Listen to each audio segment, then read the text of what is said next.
Buenas noches, daré una breve explicación sobre los conceptos básicos de programación orientada a objetos y identificaremos los conceptos básicos de los lenguajes de la programación orientada a objetos, clases y atributos. El desarrollo de software es fundamental en la sociedad. Los software se utilizan para distintos medios como industria, bancos, videojuegos y la importancia para nuestras vidas en general. Para en el siglo XXI existirá la inteligencia artificial, donde se compilarán tareas más complejas, así como en la medicina se necesitarán el software para el desarrollo de sofisticados medicamentos y procedimientos médicos y quirúrgicos.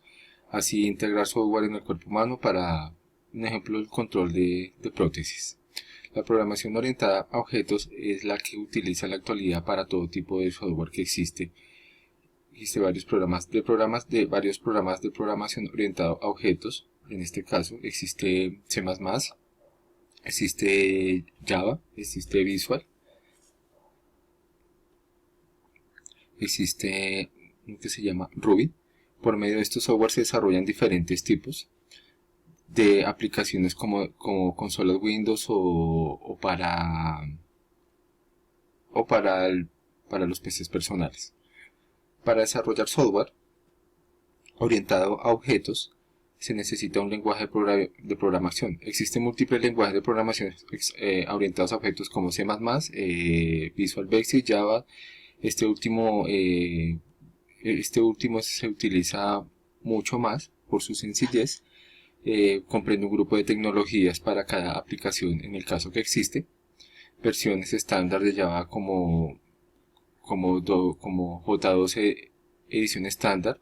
Estas permiten el desarrollo de aplicaciones para computadoras personales, para servidores y plataformas empresariales. Existe una versión más especializada conocida como J2 Enterprise Edition.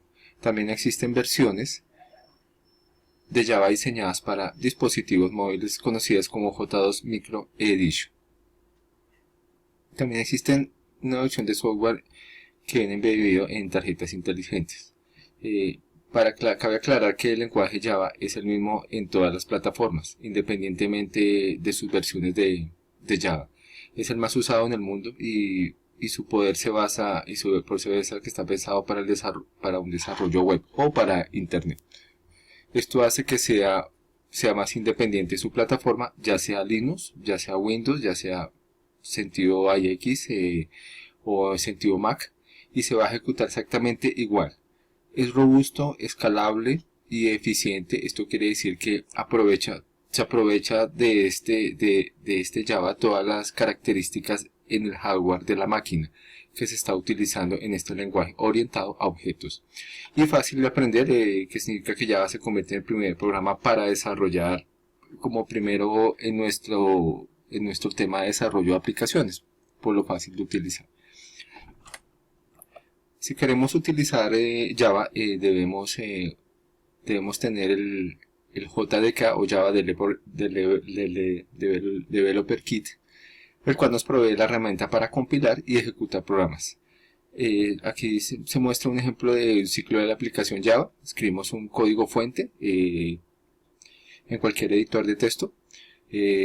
Con la ayuda del JDK realizamos el proceso de la compilación, el cual genera uno o varios archivos de tipo clase y genera un código de bytes.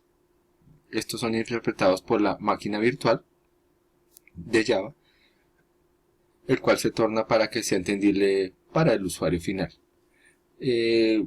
Como recomendación es bueno utilizar un editor de texto editor de texto de código fuente en Java, como en este caso Eclipse, o se utiliza NetBeans, que son un poco más poderosos y ya vienen embebidos con Java.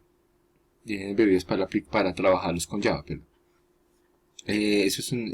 es un editor de código fuente fácil y de usar, y usa múltiples herramientas que facilitan las tareas para programar.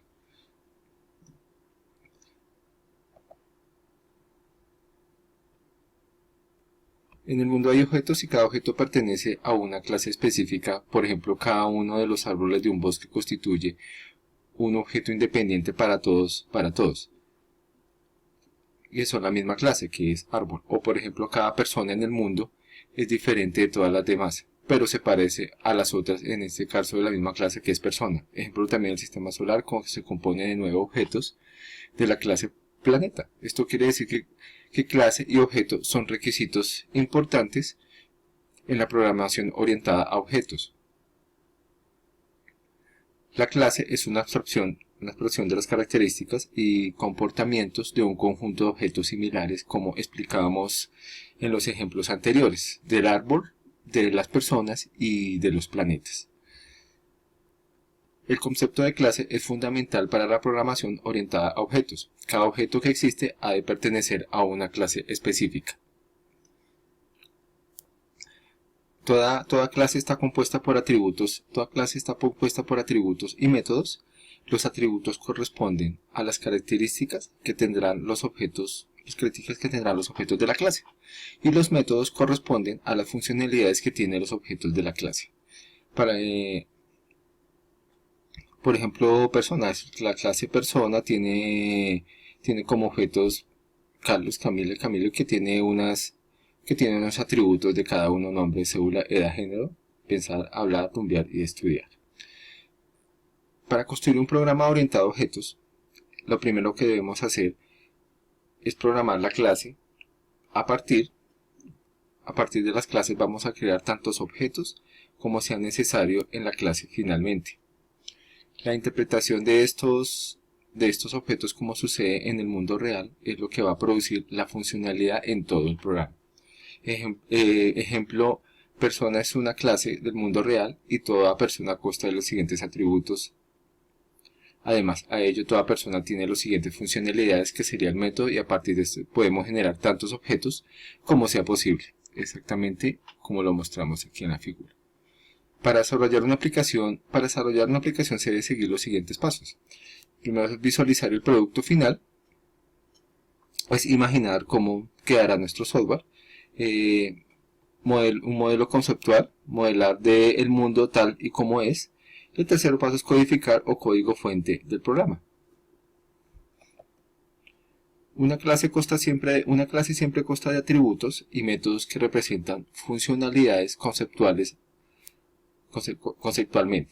Los atributos de una clase son características puntuales. Todo atributo debe pertenecer a un tipo de dato específico, así por ejemplo, como lo mostramos aquí en la figura. Un ejemplo de clase de avión tiene como atributos modelo, velocidad, altura del país, y estos atributos tienen un tipo que pertenece al atributo que es modelo string, ya sea una cadena de caracteres, un doble que sea decimal, un int que sea un entero,